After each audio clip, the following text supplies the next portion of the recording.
बड़ी भाग से आइल बिया मौसी तोर गावे, ले चल ललका रंगवा जबरी लगावे, जबरी लगावे। बड़ी भाग से आइल बिया मौसी तोर गावे, ले चल रंगवा ललका जबरी लगावे। बेटा खिड़की के गेट अभी खोली की ना, आसो हमारा के हैप्पी होली बोली की ना, आसो हमारा के हैप्पी होली बोली की ना।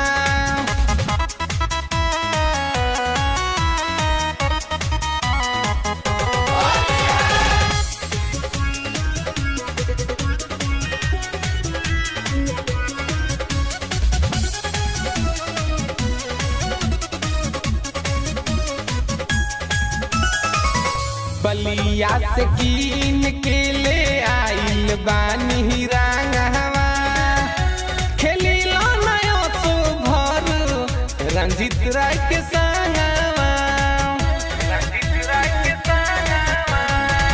होली में आइल बारू हाथ उजना गरिया, कहे बारू घरे तनी निकल बहरिया,